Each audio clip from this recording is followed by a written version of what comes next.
Odiochieng' achiel tok ng'anyo mano bag kod rowere mar kwedo paro mar chik achiel kod weche goeko ma bende ok giyie godo e sirikal koro ne walimo moko kuom anyuola kaachiel kod ute thieth ma joma no hinyore nitiere ka bende anyuola mano wito jogi yuago ratiro jogo ma bende jogi oyudo hinyruok bende dwaro mondo mi sirikal okaw ting'no kaluwore ni giwacho ni obila notiyo koda teko mang'eny mar rakruok kod jong'anyo. Kopogore koda mano bende bang' sirikal koro kata jatend piny William Ruto yie mar mondo mi owit oko paro mar chik mar omenda koro weche chako luorore kaluwore ni koro moko kuom omenda nyaka koro ng'adi migepe nyaka koro duok chien budget margi kaluwore ni en paro mar chik ma bende nonego bed ni kawo kata choko omenda mitiyo godo e sirikal ne hik omenda manyien mano koro miyo ni counties kaachiel koda sirikal mamalo dhi chuno mar mondo mi giduok piny omenda ma gidhi tiyogo e hik omenda manyien kamoting'o migawo mar thieth ma bende koro sani osechako winjo liet mar wach ma kamano. Nyakoro magiwarang'ane moko kuom weche ma wamiyo pek. Risasi 8 serikali hata Muisa na baba na moja misasi 8 mtoto hapa yote hakuna kama dogi hapa imebaki nyama. Familia Kennedy Onyango ma jahigni 12 mane ochwad lisasi Rongai odhiambo manyoro yuago ratiche. We'll be filing a petition. Police should be able to be properly dressed and can be identified so that people are aware that these are police officers. Riwruogo kinde kod josiasa siemo obila ma jonek mosenego kendo hinyo jong'anyo ka gidwaro mondo kawnegi ondamo mar chik. In light of withdrawal of the Finance Bill of 2024 that sought to finance the Primary Healthcare Fund and the Emergency Chronic and Critical Illness Fund and set aside funds for indigents, vulnerable persons, the ministry is now reworking to align to this reality. Chenro mar okumba mar thieth manyien mar SHIF pod biro medo deko kata bedo ni ndikruok ayanga to koro chakore e chak dwe manyien.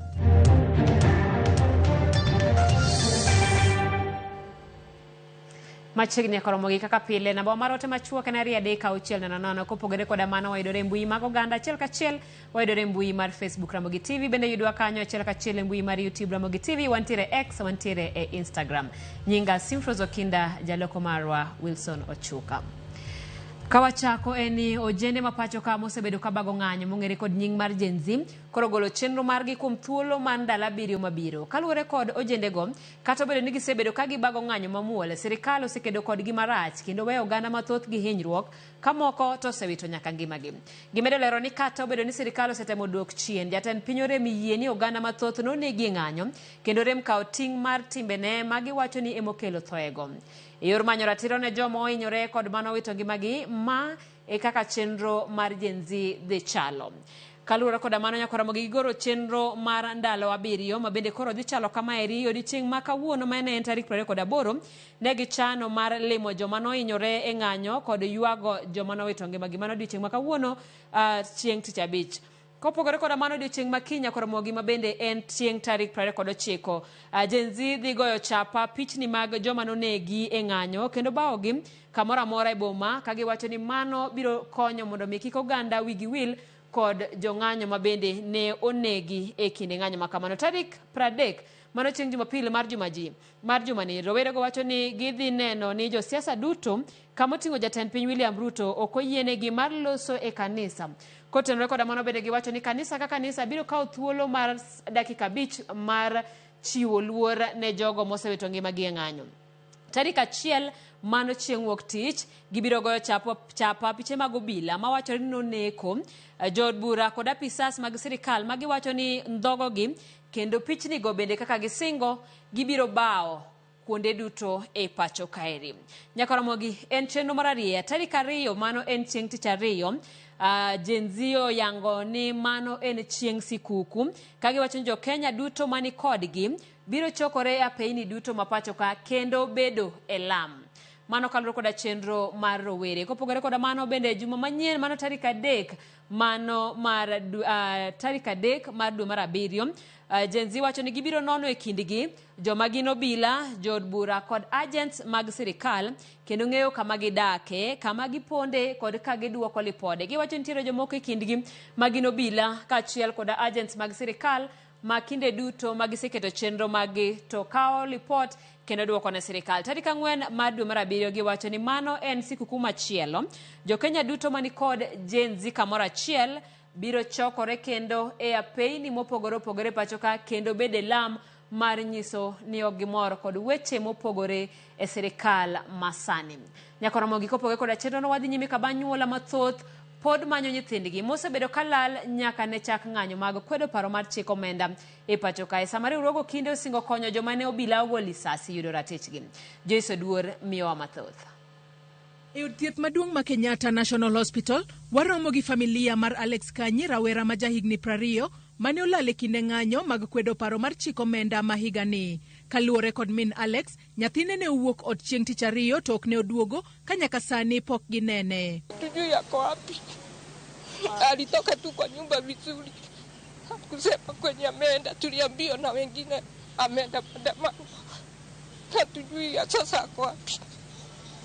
Mtusaidie tu. Mama Alex wacho ni nyathine ne owuok e odgi mayudore kar dak ma Dandora kanyakla kod osiepege ka gidhi e chuny boma ma Nairobi. Kata kamano, osiepege ne oduogo to en ne ok oduogo. Walitoka nao pamoja na wakakuja nao town.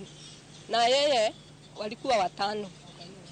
Yeye peke yake ndiye hakurudi, au wengine walirudi. Tukiwauliza Kanyi yako wapi, wanasema Kanyi alienda maandamano. Omedo ni gisebedo ka gimanye e ute thieth mopogore opogore nyaka e tesend obila to chenro magi mag manyo Alex pok onyago lemo mora mora. Sasa tukaanza kutoka Tuesday, tukatoka kitu saa 4. Tukaenda mochari, tukakuja huku Kenyatta. Hata hawa watu wa Kenyatta sasa hii ni wanajua ni mara ya 3. Na tumuoni tumetoka City mochari. Tumetoka Industry Area. Tumetoka Dandora Police Station na hakuna pahali tunampata. Sasa tunashindwa ako wapi. Juu kama ako kwa ward, ako kwa cell, ako wapi. Sasa tunataka tu tumuone akiwa hai ama akiwa nini amekufa. Zahara Wanjiru bende nochopo e od thieth ma Kenyatta manyo nyakware Ishmael Kamau ma jahigni 21 mane olal e kinde rakruok mar obila gi jopiny mane obedo e kar dak ma Githurai. Zahara nigi lit e chunye kendo koro dwaro ng'eyo kama nyakware nitiere. I don't know where he is. Toka wakati huo Githurai. Ruto! Kwani Ruto sio mtoto? I want my grandson. If not that, Ruto, I'm coming na mguu yangu State House.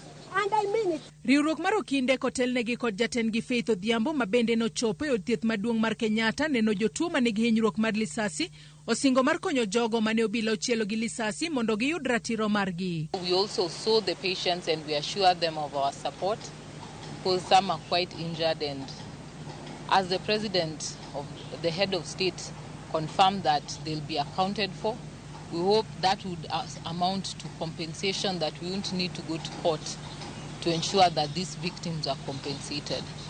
And so as part of our duty, we just came to assure them and share our details that once they're discharged, they can come to the Law Society or they can reach out to us so that we can come and ensure that we give them all the legal support they may need. Bende gipuoyo od thieth ma Kenyatta kuom chiwo thieth maber ne jogo moyudo hinyruok mar lisasi ka jotuo ithiedho nono kitiyo kod omenda moket tenge ne thiedho jotuo moyudore masira mapoya kata disaster fund. Osiptal owachonwa ni gitiyo gi gimiluongo ni gidho ngere ni disaster fund, omiyo jomosethiedhi ka onge ma ibidwar mondo chul pesa mora mora mar osiptal. Gikwayo mana ni jopiny otemane mondo joma nyalo biro golo remo ogol remo, joma nigi chiwo mora mora manyalo konyogo osiptal bende nyalo chiwo mondo gimed thiedho jomohinyore e weche madhi mbele. Thoth jotuo mane oyudo hinyruok mag lisasi e tiendegi kod lwetegi pod yudo thieth e od thieth ma Kenyatta, ka moko osetere bero to moko pod irito mondo tergi e bero. Joyce Oduor, Ramogi TV, Nairobi. Podwantiere masira manyokel kaluwore koda ng'anyo mane obago odiochieng' manyoro kama ji ariyo wito ngimagi e kinde ng'anyo mane otimore odhiambo manyoro Rongai e kaunti ma Kajiado. Kuom jogo mane owito ngimagi ne nitiere nyathi ma jahigni 12. Nedi ne owito ngimane e kinde mane odhi kawo buk kuom osiepne moro kaluwore gi min mare. Ringre Nedi ne oter e kendo kane kar kano ringre ma Ongata Rongai sub county Funeral Home manitiere County ma Kajiado. Anyuola mar Nedi koro kwayo sirikal mondo mi nyathigi ratiro mare. Cleophas Oluoch nigi mathoth. Odhiambo machieng' tich ang'wen ne opogore kendo ne okodhi maber ne ojende mamoko. Muoch bunde ne winjore. Jomatindo ne ywak. Nduru ne winjore kawuok mabor. Duka maduong' mar Clean Shelf Supermarket ne omonji ma omiyo obila ogolo boka, nyaruga kendo chwado ojende mane giyudo e dukano. E rakruokno, ji ariyo ne owito ngimagi, ka kuom jogo ne nitiere nyathi. Ne oken odhiambo maber mar anyuola mar Kennedy Onyango Ouma, nyathi ma jahigni 12 mane ochiel gi magina ma owito ngimane. Okinyi ma kawuono e laro mar Ongata Rongai Sub-County Funeral Home e kaunti ma Kajiado ne en rumbi mar lit gi kuyo. Risasi 8 serikali, hata Muisa na wawa na moja, misase 8. Mtoto hapa yote hakuna, kama dogi, hapa imebaki nyama. En lit kod mirima mar miyo. Lisasi 8 ne ochielo wuode ma jagreda 8. Jacinta ni kod lit mar wito wuode, mowacho ni nodhi mana manyo buk ir osiepne. Jana tulala mpaka saa 4 juu hawaendi shule. Na kamuka nikamwambia nichote maji, nataka kufua. Alinichotea maji mtungi 8 akiwa na rafiki yake anaishi hapo kwa plot. Kumaliza kuchota maji wakakunywa uji akakaa. Baadaye tunataka kupika, ilikuwa late. Kamwambia huyu dadake pika, ndio sapa tusikule ugali, pika tu hata kama ni late. Mtoto akaniambia mama, mimi kabla nikule naenda kuleta kitabu nisome. Kuna kitabu tunashare yule asasoma, mimi nataka kusoma, ndio Monday tukiingia shule nimesoma. Anasoma hapa Rongai, ako grade 8 junior. Kennedy ne okoduogo. Min mare ne orite. Muoch mar miyo ne okae. Lit ma janyuol kende ema nyalo pimo. Nimengoja mtoto, nikapigiwa simu, angalia watoto, maisha ni mbaya, baba yako nyumbani. Akanipigia simu, angalia watoto wote wako. Kamwambia sioni wawili. Nikaenda kutafuta, nikapata huyu mwingine huyo sijampata. Msichana nimempata, kijana sijamuona. Kamwambia kijana yuko, akaniambia kijana labda ako kwa jirani. Nikaenda kuuliza jirani, rafiki yake mwenye alikuwa anamsaidia kuchota maji, akaniambia hayuko. Wengine wananiambia mtoto ako kwa TikTok. Jacinta ne oromo gi wuode, ka onindo e remo kendo ringre owuore bang' lisasi 8 donjo kuome. Walileta mpaka hapa, nikapata mtoto wangu amelala, ako na damu, ako kama dogi. Mimi naomba serikali, mtoto wangu ako na miaka 12, mtoto wangu ako grade 8 junior, ajui maandamano ni nini. Alikuwa ameendea kitabu akuje asome. Unisaidie mtoto wangu apate haki yake. Unisaidie mtoto wangu asiende hivyo bure. Nyamin mare nonyiso lit ma oyudogi kaka nyuola kuom wito wadgi achiel kende. Tukapata brother wangu amekuwa kwa draw. Akona damu, mangozi meraruliwa. Hatuna otherwise tusaidieni, tuko na kijana mmoja. Joked ratiro mar oganda koro kwayo sirkal mondo neni giyudo ratiro margi, kendo obila omaki kuom tieko ngima nyathigi matin. Polisi ambayo walikuwa involved kwa the shooting and all that, we will make sure that wametafutwa, wamepatwa na wamefikishwa mahakamani na kufunguliwa mashtaka. Cleophas Oluoch, Ramogi TV. En gima lit ahinya ka nyathi matin machalo kamano romo gi thone e yo magalagala. Geno en ni ratiro mare to kopogore koda mano en gima ok bichak timore. Wadhi nyime kama piny owacho ma kaunti ma Migori okawo ting' mar thieth mag jogo duto mane yudo hinyruok e kinde ng'anyo mar kwedo paro mar chik omenda ma higani. Ji 11 duto noyudo hinyruok mag lisasi e ng'anyo mane obagi jumani. Juma nolimo jotuo kar thieth ma Migori kendo miyowa lipodne. Ng'anyo ma kwedo ten jatend piny Kenya William Ruto kaachiel kod paro mar chik mar omenda e kaunti ma Migori manotimore chieng' tich ariyo mar jumani kaachiel kod tich ang'wen mar jumani ne oweyo ka ji 11 oyudo hinyruok e kaunti ma Migori. Kuom kwanni maromo ji 7 pod nyime kod yudo thieth e osiptal maduong' ma Migori. Wan gi jotuo mane orwak e ward ka nyoro orwak 6, tarik 25 norwak jatuo 1. Gwan kod gi award to gidhi maber giyudo thieth. The total that were brought were 11. 7 are with us in the ward, but 4 were treated and went back home. Felix Odhiambo majigni 26 en achiel kuom jogo eko ma oyudo hinyruok e kinde ng'anye kaunti ma Migori bang' obila chiele kod lisasi. Shuta giyo ka kar bedona to apa ne ber nikech alamo Nyasaye mangima. Lisasi nowuok giem ship apa ne ber lisasi nokomoko e denda. Koro madhara man go kuom sani en mana rem gi kalandhidhi mocho tienda pod ok anyal wuotho sani. Owacho ni ogoye kod lisasi e bamne odiochieng' manyoro e kinde mane gitero osiptal. Owadgi obedni ochiel kod lisasi e boma Migori. Yudo kane wan konyo jok mano oyudo madhara mag lisasi. Ni wating'o gi kane watero gi osiptal mane machiegni mogik luong ni Life Care dho Migori Primary. Koro kane wating'o gi kane watero gi Life Care Migori Primary to awinjo mana ka tienda ochung'. Ok awinjo feeling e tienda, ok anyal move. Rem to ne onge. Ena ni iwinjo mana ka kalandhidhi omako tiendi mok inyal sudo. Kok aneno ka rem chwer.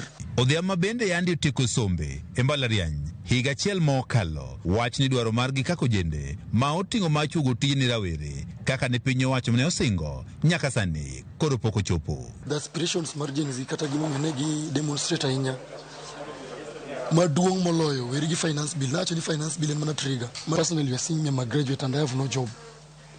So this was just some of the triggers, but there are underlying issues. Gavana ma Migori Chiele Yako mane olimo jogo mane ohinyore e kinde ng'anye e kaunti ma Migori obedo dhi nyime kod dutho osiptal maduong' ma Migori ne wane piny owacho mar kaunti ma Migori dhi kawo ting' mar thieth ne duto mane ohinyore e kinde ng'anyono. Sirikal matelo ne bro kawo garama mar bil mag-gi nyaka giwuog osiptal ka. Walemo negi mondo gichangi to wakwani ka giduoge ng'anyo to ging'any gi kwe to kendo ging'any mamiyo duondgi no emiwinjo. Dwachgi no emiwinjo. Ochilo bende wanyo mor kod yo marawere ni owuok oko mar kendo ratichgi oseo bila kuom tiyo kod teko mathoth kuom jogo eko mane ng'anyo. Wan kaka jotelo gi paro nwa ahinya gima ne ok wang'eyo ni wasebedo kwachano gik moko ka gima gen nyithindo nyaka chieng'. Nyaka koro migi kinde nyaka koro jiwgi. Aneno kosebedo tabia ma polis tiyo gi bunde ka gigoyo joma ng'anyo. An gi pacha ni koro sani polisi onego ma bunde samoro amora ma ng'anyo nitie. Komachielo gavana ni ma Migori kwayo rawere mondo koro kik keth mwandu e kinde no magitimo ng'anyo. Kwayo makama en osir komo kuom jotelo e kaunti ma Migori. Pend chik ma en constitution oyiene ji mondo ng'any. To gini nyalo mana timore maber ka jogewa matindo gi kata ji duto mang'anyo otime ka ok giketho gigegi. Wang'o lam en ketho mwandu. Turo dukni mag jowala en ketho mwandu because king'iyo Migori ka ng'eny ji gin jowala. To jowala koneno kidhi ketho wande itame go wala kanyo kendo ichalo ng'ama ng'ise ni oringo aika. E kinde ng'anyo mosetimore deri e kaunti ma Migori e jumani obila ariyo bende oseyudo hinyruok bang' jogo mang'anyogo kod kidi e kinde mag rakruok. George Juma, Ramogi TV, Migori. Kawuok Migori wadhi nyaka e kaunti ma Mombasa kama anyuola rawera mane obila ochwado gi magina e kinde ng'anyo mane otimore odiochieng' manyoro e kaunti ma Mombasa koro ywak ne piny owacho mondo jolgi e garama mar thieth. Magina giwacho ka jotelo man kadho wadh Nam Chumbi bende ne oseo obila kuom tiyo gi teko mokalo kiewo e temo rakore gi rowere mane timo ng'anyo mamuol. Joja oko gi ler mathoth kowuok Mombasa. Kar thieth ma Coast General e kaunti ma Mombasa. Kae ne wayudo karawera ma jahigni 23 rem nego kaluwore gi magina manubilo chwado go ndingi modugo tuch gi bundiye. Tukifika hapa Buxton mbele ya junction ya Makadara, risasi zikaanza kulia. Moja ikanipiga nikamuuliza mwenzangu, nasikia kama kitu kimeniingia. Nikiangalia hivi naona na bleed. Aliniaga kinambia mama mimi naenda kutafuta safari kwa agent town. Ndio nikapata taarifa baada ya kutoka huko amepigwa risasi hapo Buxton. Naomba serikali hii mambo ya kushoot innocent people wasitishe. Sisi tunatoka youth kutetea haki zetu. Rawera ni makoni ne oriku ke chuny boma ne orodhno gi nyong'anyo mane obila keyo kaeto kanyo emane magina mane obila dero ochwade molwar piny. Okoni en owuon ne oonge ng'anyo makamano ka kora nyuola ne bende dwani piny owacho kaw ting' mar thieth mare. Mimi nilikuwa natoka town naenda zangu nyumbani Kisauni. Risasi ilipigwa nyuma yangu. Imenipiga kwenye kiuno, ikatokezana kwenye tumbo. Serikali, you are not fighting against terrorists, you are fighting against youth, unarmed youth. So, angalieni vizuri kwa makini vile mtahandle youth. Sasa naomba serikali ifuatilie, nisaidie kijana wangu yuko hospitali. Yeye ndo kila kitu kwangu, anisaidia. Kwa hivyo naomba serikali itende haki, nisaidie. En wach mamoko kuom jotelo kadhodh nam chumbi ne jowuok oko mar kwedo ka koro gidwani obila owe tiyo gi teko mokalo kiewo e rakore gi jong'anyo mamuol. Vijana hawa wakiingia barabarani, nimewasikia wao wenyewe wakisema hata nyinyi tunawatetea. So we are reminding you, tafadhali, manufaa yale ambao wanayataka yakija itakuja kwa Wakenya wote, polisi included. So tafadhali polisi, muache kutumia nguvu za mabavu. Iseche gogogo negipako rowere mideno ni GNZ kuom wuok oko motegno mar wacho pachgi, gino magikoni en ranyisi maber monego som gi ng'ata ng'ata. Hawakuangalia dini ya mwenzao, hawakuangalia kabila, hawakuangalia rangi, hawakuangalia vyama vya kisiasa, hawakuangalia tabaka za watu zinatoka wapi, hawakuangalia wanasiasa wao ni nani. Walikuja kuzungumza matakwa yao kama wa Kenya. Mage negiwacho ka bende giseo jalup jatend piny Kenya Rigathi Gachagua kuom yeyo pek mar ng'anyo ne ogaye mar okwach kiche pacho ka Nurdin Haji ka gilero ni weche mag arita oting'o bede mathoth ma ok mana mano mar okwach kich. Kuna kitengo cha ujasusi, kuna waziri wa mambo ya ndani ya usalama, kuna hata Inspector General yule anaitwa Kome. Yeye kama Inspector General wa polisi anavyo vitengo vyake ndani pale ndani. Kwa hivyo yeye pia anahusika. Kwa hiyo si jambo la usalama ndani ya nchi yetu ya Kenya, si jambo ambalo limelenga mtu mmoja peke yake. Kwa hiyo kupeleka lawama kwa mtu mmoja peke yake, tunaona hiyo tunashutumu vikali zaidi. George Aoko, Ramogi TV, Mombasa. Erokamano nya George Aoko. Kawadhi nyime ni jod bura mag Azimio kod riwruok mar okinde pacho ka LSK ogolo ywak margi ewi kwan mag jopiny ma osendhi kod joma ichich goni obila e bwo jumbe ariyo osemako e bwo jumbe ariyo mokalo. Jod bura mar Rarieda Otiende Amollo nyiso jofwamb weche ni maromo rowere 39 osendhi nyaka sani kuom kwedo paro mar chik mar omenda ma higani. Jod bura go oseyo obila kuom lal kod jopiny, sandogi kendo witogi e gwenge ma ok ging'eyo ka koro gidwaro mondo bad migawo mar okwach kich otim nonro e weche mag dhiyo jopiny kendo mako obila matimo gik makamago. Chris Owino ni kod ler mathoth. Riwruok mar Azimio kod riwruok mar okinde pacho kae LSK onyiso luoro margi ewi medruok mag weche mag ndhiyo kod lal kod jopiny e pacho kae. Kagiloso kod jofwamb weche e log tich maduong' mar okwach kich e wang' apaya ma Kiambu Road bang' chwalo ng'ur margi ne jalup director mar okwach kich John Onyango, jaod bura mar Rarieda Otiende Amollo kod jood bura mamoko mag Azimio oyango ni maromo rowere 39 osendhi e thuolo mar jumbe ariyo mokalo kende kaluwore kod ng'ur margi ewi chik mar omenda mar 2024. We gave him a list of almost 39 people who had been either reported to us as members of parliament or reported to the Law Society as missing. And many of them were held incommunicado. The reports suggest that they were all abducted in different places, some in police stations, some on the streets. We are happy with the kind of attitude that the DCI have taken over this matter, and we hope that we can hold them accountable to ensure that there is proper investigations. We have seen police officers that cannot be identified.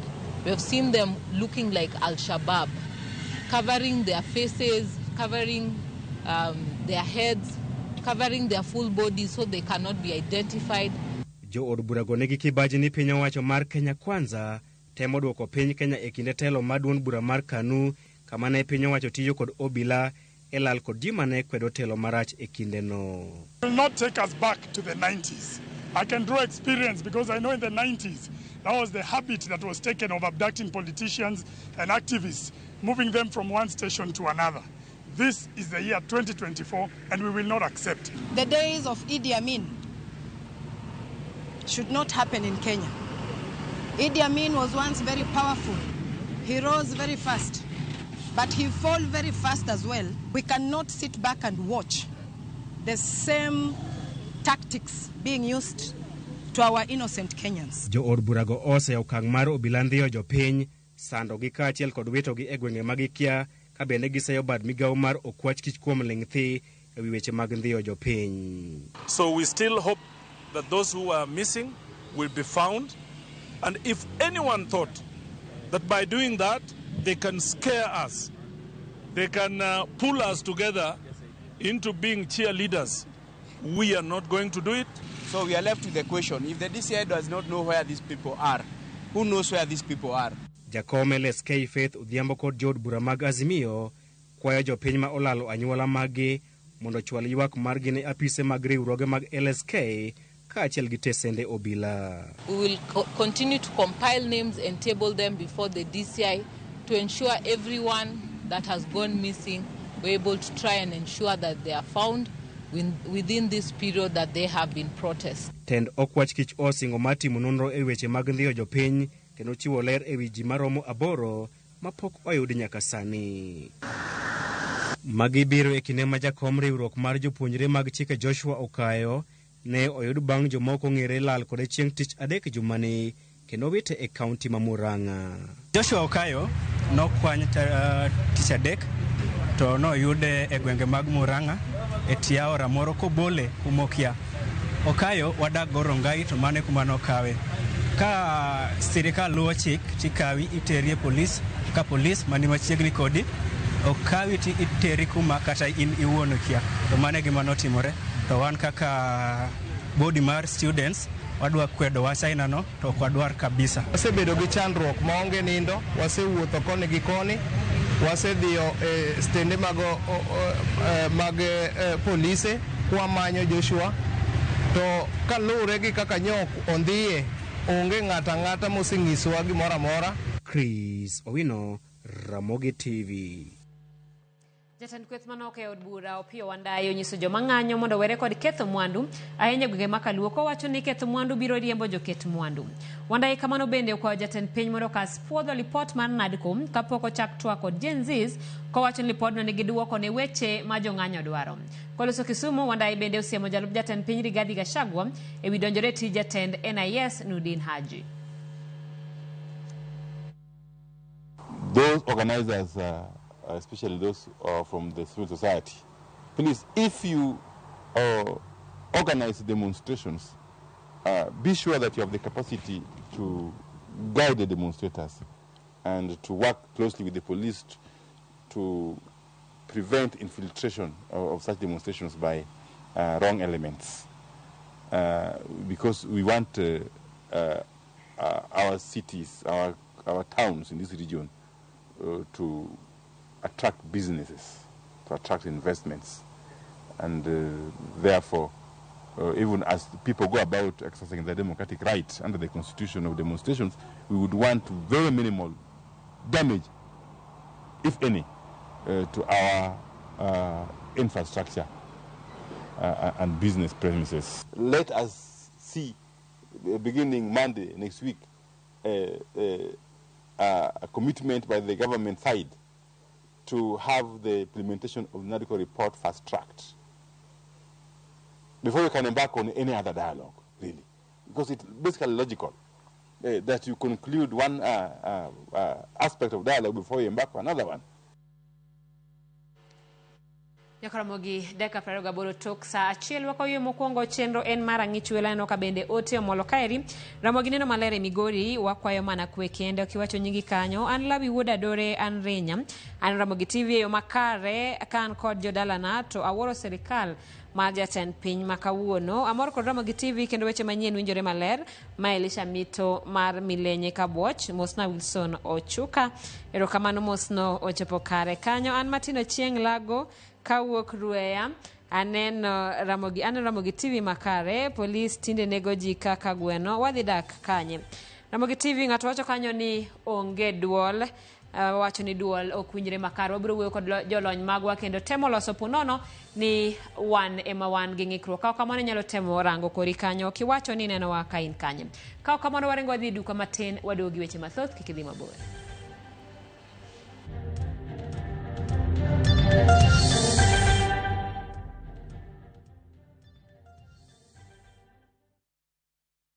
Asewacho ni nyathini to kowinja to sani oseguro tiende dalani.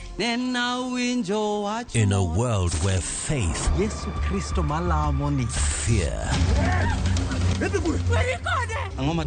sacrifice, and the complexities of father-son relationship collide. The son must choose his path and his own legacy.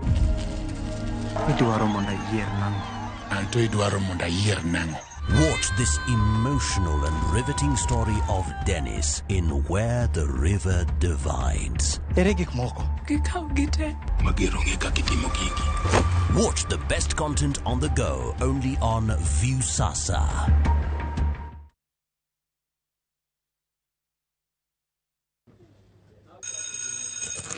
I'm telling you guys, this new Showmax app is on some next level business. Oh, it's mad. I know, man. All Premier League games live. 308 games on my phone.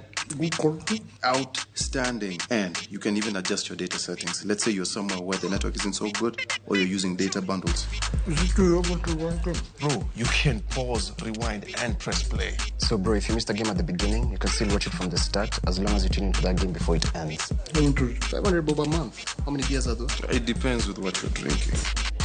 Check out the new Showmax app today and get every Premier League game live on your phone for just 500 shillings a month. Shika Showmax, streaming for Africa.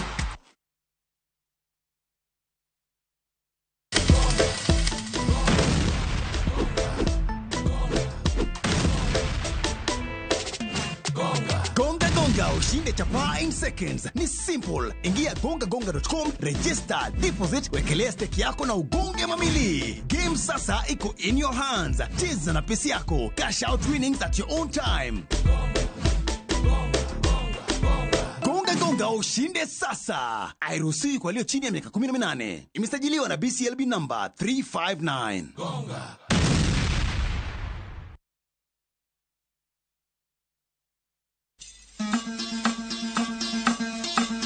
Wuoth e chuny kit ngima, puonj kod timbe. Kane iyiero ng'ato ni bedo ruoth, to nyaka nobed ng'ama kawuono iluongo gi kisungu ni Tom, Dark and Handsome. Wakelonu sigendni mane ok wache wi anyuola mopogore opogore. Chakre nam nyaka e alwora ma ji odakie. Ochiano ni ng'ama dhodho nyathi e kore ok korgi rom gi dhako wadgi. Ne kaka timbe machon ne okalo e tieng' ka tieng' kendo kaka ne gin kido mabeyo ahinya. Wamielu bul, wawero wende wa moko mag oganda, kendo wawero wende wa moko mag paro. Wamiyo giwa luor kendo wanono adiera mamiyo waduto wabedo kanyachiel. Desreuru mondo ubed jok makare. Mana adier. 111.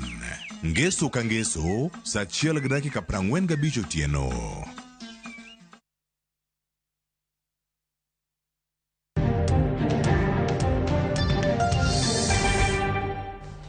Machiegni kendo obila mago kwach kite boma ma Kisumu osechako timo nonro mar ndhi achije bura mane omonjo duka moro e kar dak ma Nyalenda mayudore Kisumu Central e seche manyojo piny ng'anyo.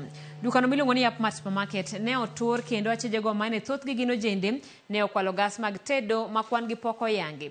Jatend obila ma Kisumu Central Peter Mulai wacho ni giseyudo tipo mar monjno kendo achije go duto idhi make. Ogolo siem mager ni jomaundu mathoro kawo nafas mar kwelo e seche ma oluong ng'anyo ka onyisogi ni ndalogi koro okwan.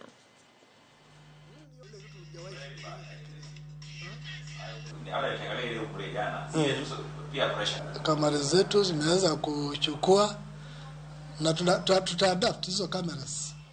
Wazazi wetu wa CID wale wako na professionalism on that side, wa sense of crime personnel wanaenda tunaadapt hizo nini, alafu hao watu tutawashika na tutahakikisha wananchi kwamba tutawapeleka kotini.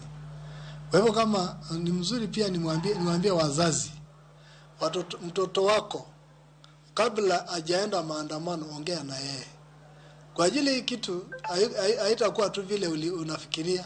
Tutapeleka kotini na huyo mtoto labda ako shule atafungwa.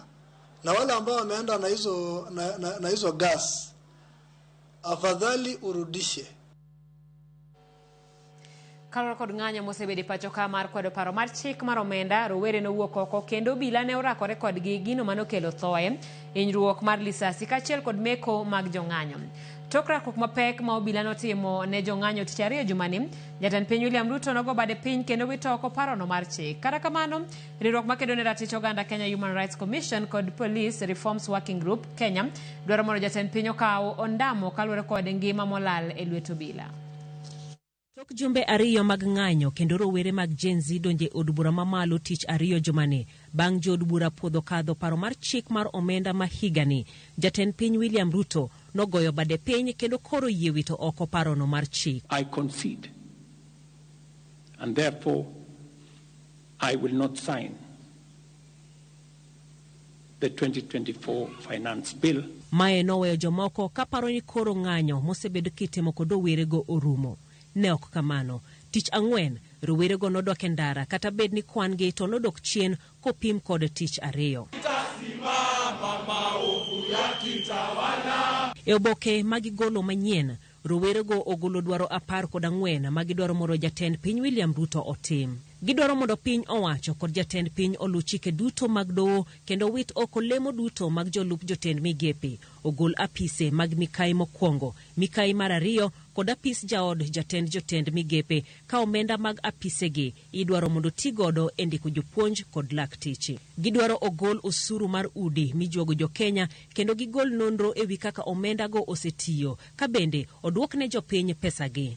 Bende gidwaro ogol nonro ewi gope ma piny Kenya ni godo. Apisa sirkal duto man kod chilo kochakore kod jatend migao mar pur Mithika Linturi mitudo gi mibadhi mar mbolea ma okopuodhi ogwetao.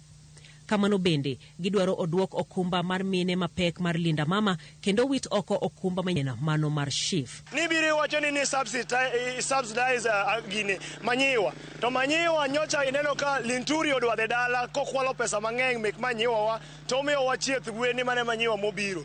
Rowerego kamano bende dwaro duol mar IBC oket kare e ndalo 30 mabiro mondo migi thuolo dwoko pacho jod bura maticho tamo kendo bag yiero manyien ne kombego. Bende gidwaro olu chik mar doho kendo chung chenro mar tero bila Haiti kendo duog mago makor kano dhi e pinyno. E windiko jopuonj, gidwaro mondo ndik jopuonj duto mag sekondar madundo e yo mongerore koting'o nyaka mane oriembe tich e kinde mane ging'anyo. Lakteche ma jopuonjre bende gidwaro mondo ndike tich.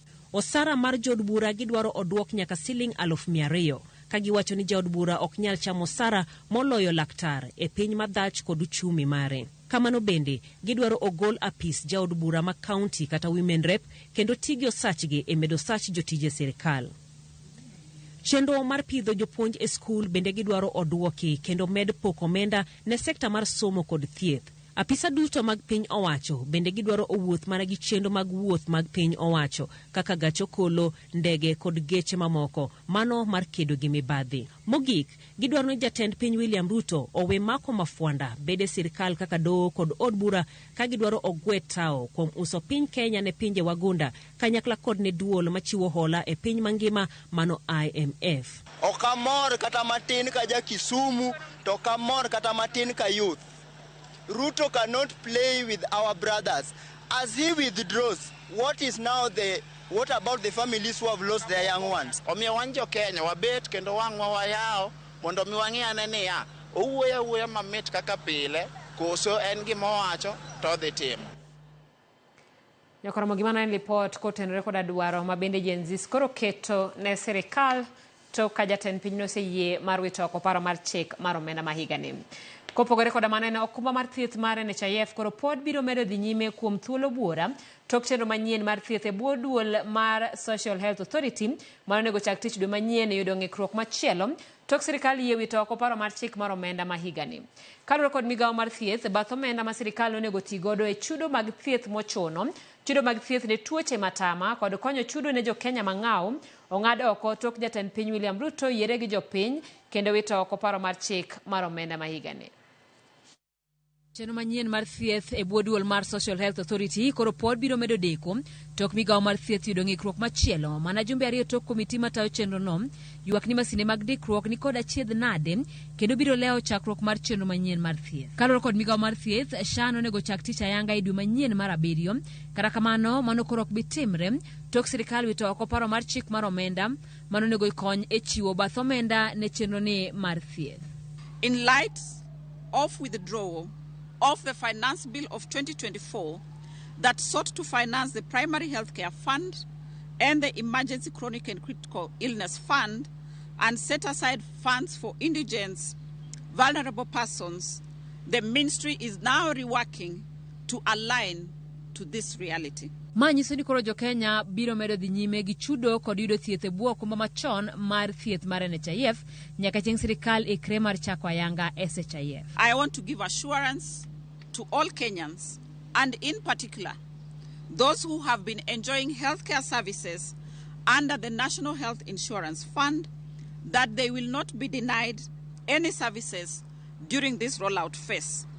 And I want to call upon facilities to continue offering services to Kenyans and also to assure them that all claims will be verified and settled. Kama gidhi nyime ndikruok e bwo chenro manyien mar thieth biro chakore ayanga e chak dwe mar 7 ka jo-Kenya duto ijiwo mondo donje chenro no. The registration shall commence from 1st of July 2024.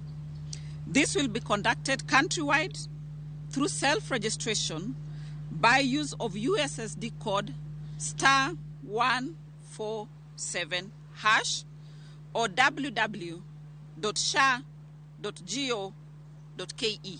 Migawo mar thieth kata kamano singo ni chenro duto ni kare kendo machiegni ni bod matayo chenro manyien mar thieth nosechoko pach oganda kendo biro nywako e lipot mogik mar chenro mar thieth ni.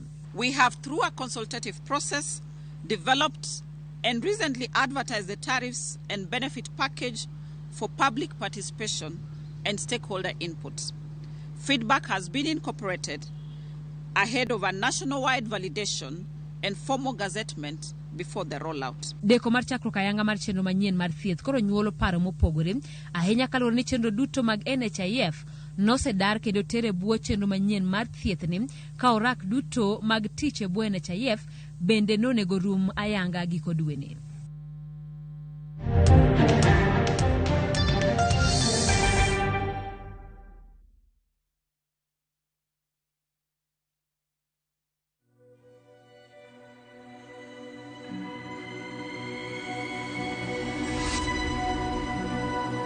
People come to me and they say they get discomfort when they have ice cream. Can you imagine that? Avoiding having cold ice cream. Sensodyne gives you long-lasting protections against sensitivity. And people come in and they're like, oh, it works. I can have ice cream and I'm not in any discomfort. I recommend Sensodyne because it works. It's brilliant.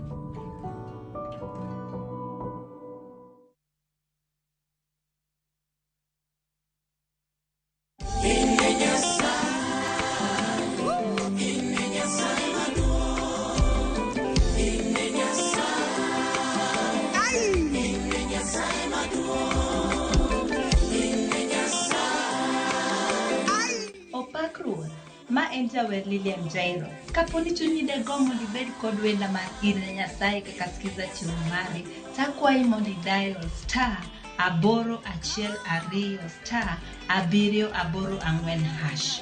Ramogi TV e od jothumbe duto te.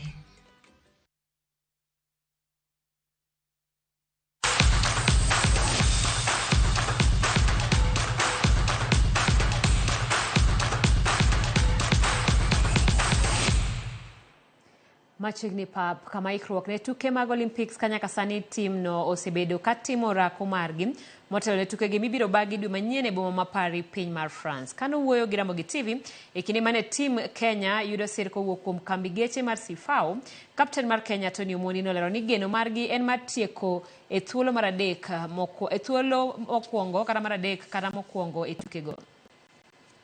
Ikruok marwa osebet maber, wasebet gi time ma preparation. Ni wantie camp sani, watemo tiyo gi the limit of the time we have. Ang'e ni dhi bet maber, wabotemo train kaka onego train mondo watug gi the top teams. Koro kaka coach wacho kaka watimo to ang'e maber ni nyaka waduog ka watimo gimoro maber. Wadwa tieko Olympics as the top 3 and currently ang'e ni mano e gima nitie pachwa. Koro no matter what we do from now nyaka watiek preparations, ang'e ni mano e target towards the end.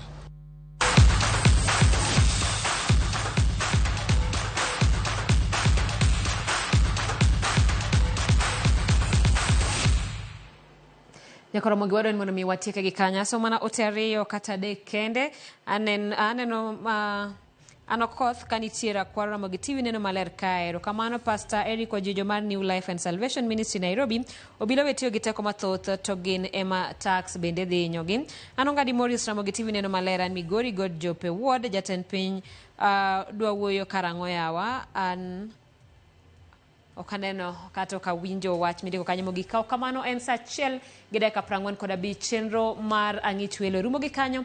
In ma ikaw thuolo mari mar bedo kodwa waduoko ni erokamano. Nyinga Simfrozo Kinda jaloko marwa en Wilson Ochuka.